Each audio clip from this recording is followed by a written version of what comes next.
Next ನ್ಯೂಸ್ಗೆ ಸ್ವಾಗತ. ನಾನು ಪ್ರೀತಿಕಾ ಬಂಗೇರ. ಉತ್ತರ ಪ್ರದೇಶದ ಯೋಗಿ ಆದಿತ್ಯನಾಥ್ ಸರ್ಕಾರವು ಪ್ರಯಾಗ್ರಾಜ್ ಮಹಾಕುಂಭಮೇಳ ಪ್ರದೇಶವನ್ನ ಹೊಸ ಜಿಲ್ಲೆಯನ್ನಾಗಿ ಘೋಷಿಸಿದೆ.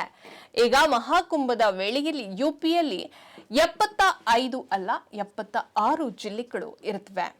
ಈ ಸಂಬಂಧ ಅಧಿಸೂಚನೆಯನ್ನ ಹೊರಡಿಸಲಾಗಿದೆ.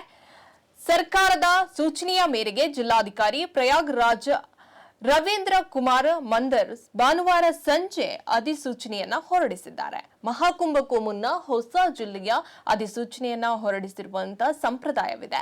ಮಹಾಕುಂಭದ ಜಿಲ್ಲೆಯ ಸಂಪೂರ್ಣ ಮೆರವಣಿಗೆ ಮತ್ತು 4 ತಹಶೀಲ್ ಸದರ್, ಸೋರರ್, ಫುಲ್ಪುರ್ ಮತ್ತು ಕರಾರ್ಚನ್ಗಳ 67 ಗ್ರಾಮಗಳನ್ನು ಒಳಗೊಂಡಿದೆ.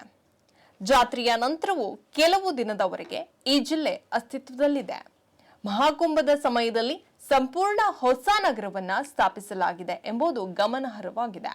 ಹೀಗಾಗಿ ಈ ಅವಧಿಯಲ್ಲಿ ಹೊಸ ಜಿಲ್ಲೆ ಘೋಷಣೆ ಮಾಡುವ ಸಂಪ್ರದಾಯವಿದೆ. ಪ್ರಯಾಗ್ರಾಜ್ 4 ತಹಶೀಲ್ಗಳನ್ನ ಪ್ರತ್ಯೇಕಿಸಿ ಹೊಸ ಜಿಲ್ಲೆಯನ್ನಾಗಿ ರಚಿಸಲಾಗಿದೆ ಎಂದು ತಿಳಿಸಲಾಗಿದೆ. ಹೆಚ್ಚಿನ ಅಪ್ಡೇಟ್ಗಾಗಿ ನೋಡ್ತಾ ಇರಿ ನೆಕ್ಸ್ಟ್ ನ್ಯೂಸ್ ಕನ್ನಡ. ವಂದನೆಗಳು.